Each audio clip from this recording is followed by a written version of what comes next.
বিসমিল্লাহির রহমানির রহিম। প্রিয় শিক্ষার্থীবৃন্দ, তোমরা সবাই কেমন আছো? আশা করি ভালোই আছো। আজকে আমরা দ্বাদশ শ্রেণী হিসাব বিজ্ঞান দ্বিতীয় পত্রের টপিকস অব্যবসায়ী প্রতিষ্ঠান এটা নিয়ে আলোচনা করব।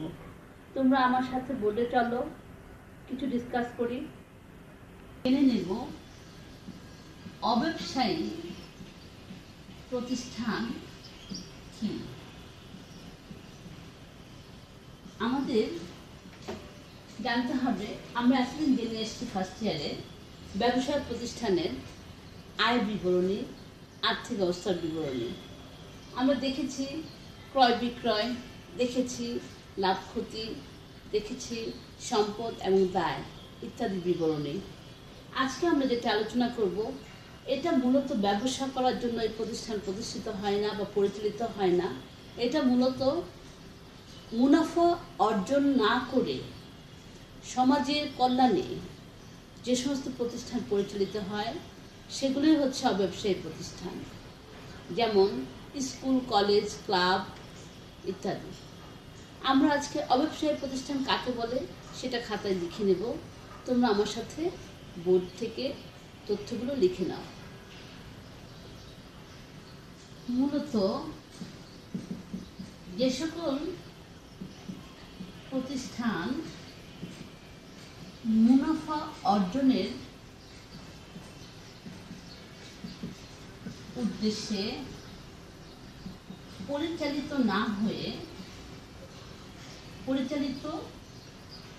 হয় না, অর্থাৎ পরিচালিত না হয়ে জনকল্যাণের উদ্দেশ্যে পরিচালিত হয়,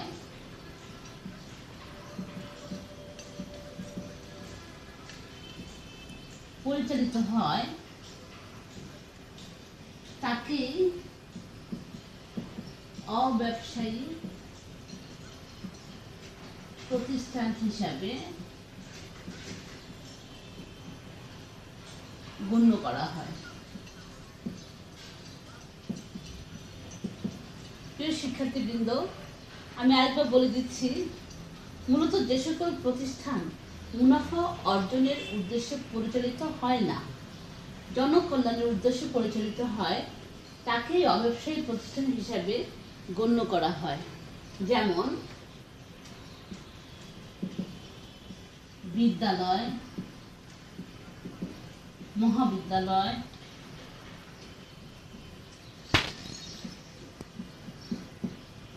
ক্লাব ইত্যাদি। শিক্ষার্থীবৃন্দ, আমরা এখন দ্বিতীয় টপিকস অব্যবসায়ী প্রতিষ্ঠানের বৈশিষ্ট্যগুলো কী কী সেগুলো আলোচনা করব।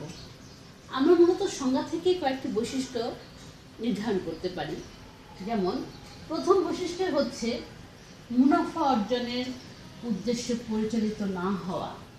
আমাদের এই অব্যবসায়ী প্রতিষ্ঠানের মুখ্য উদ্দেশ্য হচ্ছে মুনাফা অর্জন না করে জনগণের যাতে উপকার হয়, সাধারণ মানুষের যেন কল্যাণ সাধিত হয়, সেরকম প্রতিষ্ঠান পরিচালিত করা।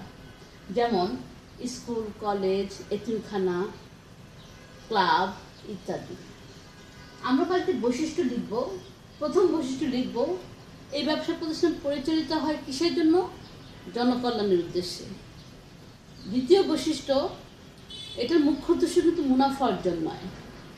তৃতীয় বৈশিষ্ট্য, মূলত জনকল্যাণই হচ্ছে এর মুখ্য উদ্দেশ্য।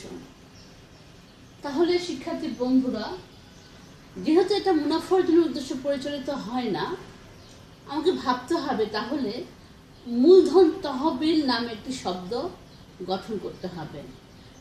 সাধারণত ব্যবসা প্রতিষ্ঠানে মূলধনের প্রয়োজন হয়। এটা ব্যবসা প্রতিষ্ঠান না হলেও একটা প্রতিষ্ঠান যার মূলধন তহবিল নামে একটি তহবিল থাকে, সেখান থেকে এই অব্যবসায়ী প্রতিষ্ঠান পরিচালিত হয়। আমরা তাহলে কয়টা বিষয় বুঝতে পারলাম। প্রথমত বুঝলাম যেটা মুনাফা অর্জনের উদ্দেশ্যে পরিচালিত হয় না এই সমস্ত প্রতিষ্ঠান। দ্বিতীয় উদ্দেশ্য হচ্ছে জনগণের কল্যাণ। তৃতীয় হচ্ছে এটা পরিচালনা করার জন্য কিছু তহবিল প্রয়োজন হয়। এর মধ্যে অন্যতম হচ্ছে মূলধন তহবিল। প্রিয় শিক্ষার্থীবৃন্দ, আমি এখন চলে যাচ্ছি মূলধন তহবিল কীভাবে নির্ধারণ করা হয়। তোমরা খাতা কলম নিয়ে টপিকসগুলো লিখে নাও, দফাগুলো লিখে নাও তোমাদের সুবিধার্থে।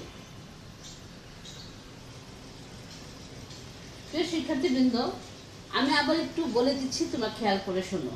অব্যবসায়ী প্রতিষ্ঠানের বৈশিষ্ট্যগুলো কী কী? অনেকগুলো বৈশিষ্ট্য আছে, তার মধ্যে মেয়ের কয়েকটি বৈশিষ্ট্য আমি তুলে দিলাম। মুনাফা অর্জন মুখ্য উদ্দেশ্য নয়। দ্বিতীয়ত, জনসাধারণের কল্যাণই মূল উদ্দেশ্য। তৃতীয়ত, প্রতিষ্ঠান পরিচালনার জন্য কিছু তহবিল ব্যবহৃত হয়, যেমন মূলধন তহবিল। তোমরা প্রশ্ন করতে পারো, ম্যাডাম মূলধন তহবিল কি? আমি একটু পরে আলোচনা করব, তোমরা খাতায় লিখে নাও।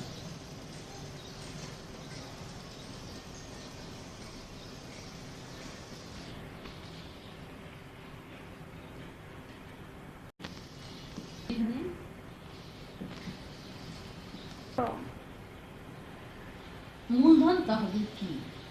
মূলধন তহবিল হচ্ছে প্রারম্ভিক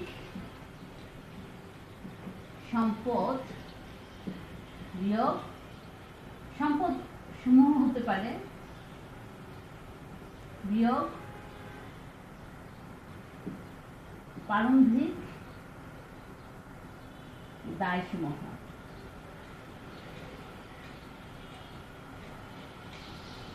শিক্ষার্থীবৃন্দ খেয়াল করো, মূলধন তহবিল সমান সমান কি হতে পারে চিত্রটা? প্রারম্ভিক সম্পদ সমূহ বিয়োগ প্রারম্ভিক দায়। আমাদের দেখতে হবে 1 তারিখে কি কি সম্পদ রয়েছে অথবা বিগত বছরে কি কি সম্পদ সমূহ রয়েছে, সেগুলোর যোগফল থেকে আমরা বাদ দেব বিগত বছরের দায়সমূহ। প্রিয় শিক্ষার্থীবৃন্দ, আমি আরো কিছু টপিকস আলোচনা করব, খাতায় লিখে নাও।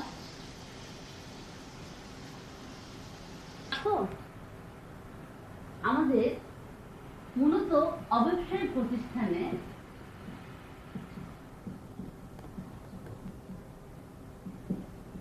যে সকল হিসাব বইসমূহ সংরক্ষণ করা হয়, এক তা হলো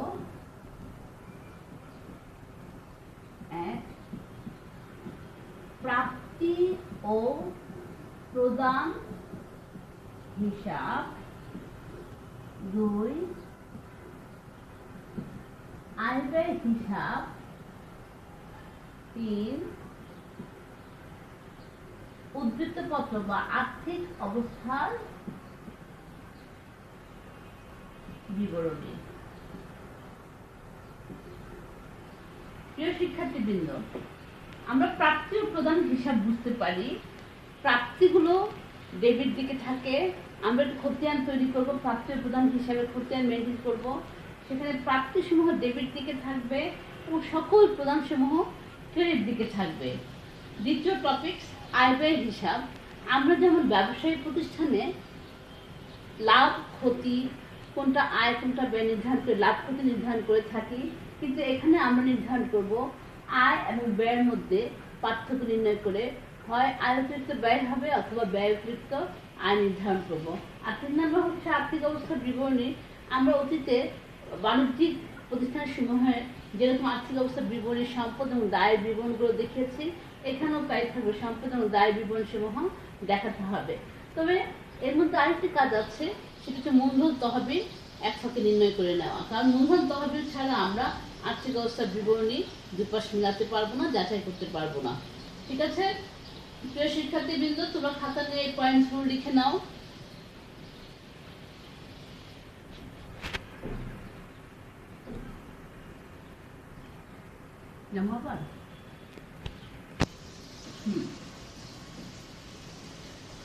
প্রিয় শিক্ষার্থীবৃন্দ, আমরা এখন প্রাপ্তি ও প্রদান হিসাবে দেখে নেব কি কি দফা এখানে অন্তর্ভুক্ত হবে, কোথায় কি থাকবে। তোমরা একটু পেন্সিল দিয়ে ঘরটা কেটে আমার মতো করে লিখে নাও। প্রিয় শিক্ষার্থীবৃন্দ, আমি তোমাদের বোর্ডের প্রাপ্তি ও প্রদান হিসাবে ছকটি লিখে দিচ্ছি। প্রথমে কোম্পানির নাম লিখব, প্রদান হিসাব তৈরি করব। মূলত প্রাপ্তি ও প্রদান হিসাবে ডেবিট দিকে থাকবে সমস্ত প্রাপ্তি সমূহ, কোন কোন খাত থেকে আমি টাকা পাচ্ছি সেইগুলো, এবং প্রদান সমূহ ক্রেডিট দিকে থাকবে কোন কোন খাতে আমি টাকা ব্যয় করছি, কিসের, অব্যবসায়িক প্রতিষ্ঠানের। তাহলে আমরা প্রথমে লিখে নিই প্রারম্ভিক উদ্বৃত্ত। প্রারম্ভিক উদ্বৃত্ত এটা হাতে নগদ থাকতে পারে, আবার ব্যাংকেও জমা থাকতে পারে। এরপর আমরা প্রাপ্তি সমূহ খেয়াল করব, মূলধন জাতীয় কোনো প্রাপ্তি আছে কিনা আমাদের। মূলধন জাতীয় প্রাপ্তি, মূলধন জাতীয় প্রাপ্তি যেমন ধরো উইলকৃত ধন দৌলত,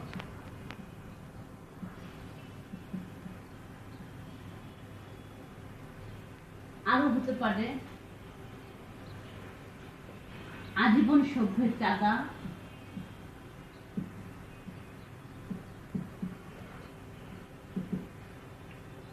ইত্যাদি।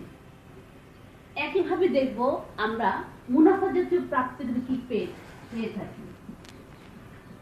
মুনাফা জাতীয় প্রাপ্তি সমূহ এটা হতে পারে,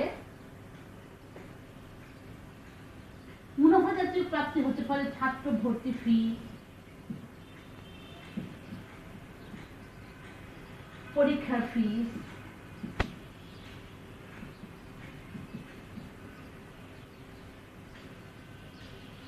হলরুম ভাড়া, এছাড়া আছে আজীবন সভ্যের চাঁদা। তোমরা জেনে থাকবে ক্লাব বা বিভিন্ন শিক্ষা প্রতিষ্ঠানে অনেক বড় বড় দাতা রয়েছেন যারা বিশাল একটা অ্যামাউন্ট একবারে দিয়ে দেন এককালীন। আবার বহিষ্কৃত ধন অনেকেই তার জায়গা সম্পদ বা বিভিন্ন দামি জিনিস স্কুল কলেজ এতিমখানা ইত্যাদির ক্ষেত্রে দান করে থাকেন, উইল করে লিখে দিয়ে দেন তার প্রপার্টি। এছাড়া আছে মুনাফা জাতীয় প্রাপ্তি। তোমরা নিশ্চয়ই জানো মূলধন জাতীয় দফাগুলো কি কি আর মুনাফা জাতীয় দফাগুলো কি কি। আমরা তবু আলোচনা করছি মুনাফা জাতীয় সেই সমস্ত প্রাপ্তি যেগুলো বারবারও ঘটে, একটি আর্থিক বছরে 2-3 বার 4 বার 5 বারও হতে পারে। কিন্তু মূলধন জাতীয় প্রাপ্তি সাধারণত 6 জীবনে 1 বার বা 2 বারই হয়ে থাকে, খুবই কম লেনদেন হয়, দীর্ঘকালীন মেয়াদে হয়ে থাকে এগুলো। প্রিয় শিক্ষার্থীবৃন্দ, আমরা যেগুলো প্রাপ্তি সমূহ কি কি আইটেম হতে পারে সেটা লিখে দিলাম। এরপর আমি চলে যাচ্ছি প্রাপ্তি প্রদান হিসাবে প্রদান সমূহ আইটেমে। আমরা ব্যবসা অবশ্যই প্রতিষ্ঠান পরিচালনার জন্য আমাদের কিছু লোকবল রাখতে হয়। যেমন প্রিয় শিক্ষার্থীবৃন্দ, আমি এখন প্রাপ্তি প্রদান হিসাবে প্রদান সাইডে যাচ্ছি। সেখানে এই যে আমার আয়গুলো হলো মূলধন জাতীয় প্রাপ্তি বা আয় সমূহ, আমি কোন কোন খাতে ব্যয় করছি সেগুলো দেখাবো। যদি সেটা শিক্ষা প্রতিষ্ঠান হয়ে থাকে, শিক্ষকদের সম্মানী,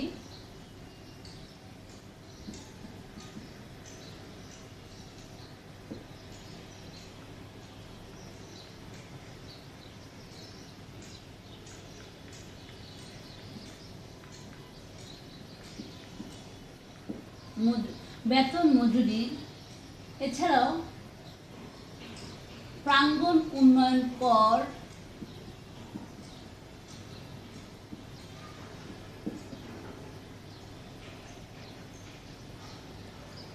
বিভিন্ন দীর্ঘমেয়াদী সম্পদের অবচয়, যেমন আসবাবপত্রের অবচয়,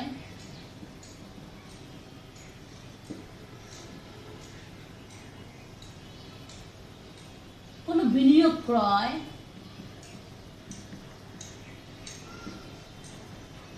বিদ্যুৎ বিল খরচ,